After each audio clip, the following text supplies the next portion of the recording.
Est-ce que c'est la fin des bonnes affaires immobilières en ce mois d'août 2025 ? Je ne sais pas, mais une chose est sûre, la donne est peut-être à train de changer concernant le financement d'un bien immobilier. Et le financement d'un bien immobilier, c'est très souvent au moins 50% d'une opération dans sa globalité.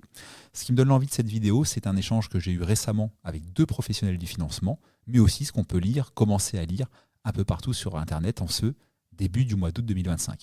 La baisse des taux d'emprunt semble terminée et on nous dit même que certaines grilles des banques en ce milieu d'été 2025 repartent à la hausse. Et ça, forcément, ce n'est pas anodin pour un acquéreur immobilier potentiel. Je vais vous faire un petit flashback des 5 dernières années, parce qu'il s'est passé plein de choses ces 5 dernières années, à la fois sur les prix de l'immobilier qui ont grimpé, pour ensuite baisser légèrement, les taux d'emprunt qui ont diminué pour arriver à des plafonds jamais connus.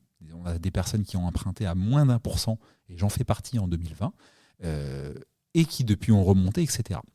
Je vais vous donner l'exemple, pour qu'il soit facile à comprendre, d'une maison de monsieur, madame, tout le monde, sur un prix par exemple de 250 000 euros. Si vous vouliez en 2021, fin 2021, faire financer une maison classique à 250 000 euros, vous pouviez avoir à l'époque un taux d'1,2%, même sur longue durée, de 25 ans, et vous aviez une mensualité inférieure à 1 000 euros par mois. 965 pour être précis. Je récapitule, vous empruntiez 250 000 euros, les taux étaient très bas, vous remboursiez 965 euros par mois. Si on se projette 2 ans plus tard, fin 2023, la petite bonne nouvelle, mais c'était une erreur, c'est que les prix ont légèrement baissé, environ 6% dans ma région. Donc la maison qui coûtait 250 000 euros 2 ans plus tôt n'en coûtait plus que 235 000 euros. Certaines personnes se sont dit « Ah, c'est le bon moment d'acheter ».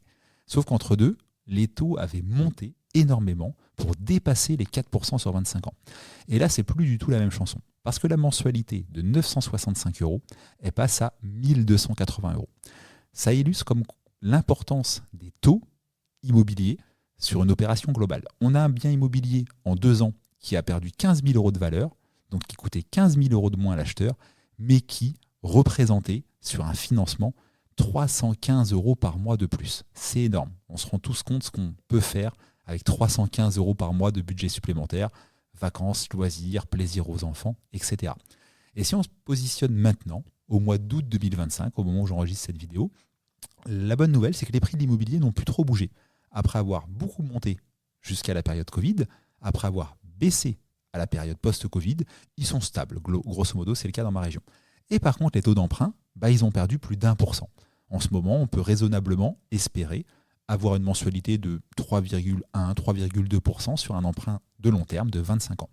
Et la mensualité, tout à l'heure, si vous me suivez toujours, qui était fin 2023 à 1280 euros, elle a perdu 150 euros pour arriver à seulement 1130 euros.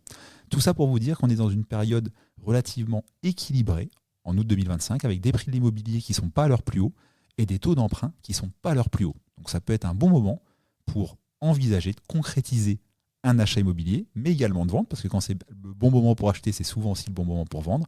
Et je l'illustre pour les personnes qui cherchent un bien immobilier en ce moment, le pouvoir d'achat, en 2 ans, il a augmenté de 150 euros par mois. Ou je le dis autrement, la même maison, en 2023, coûtait 235 000 euros. Elle vaut à peu près la même chose maintenant, sauf qu'elle vous coûtera 150 euros par mois de moins à financer. Si vous avez aimé le contenu, que ce soit podcast, vidéo, TikTok, etc., n'hésitez pas à mettre un petit like, un commentaire, ça fait toujours plaisir.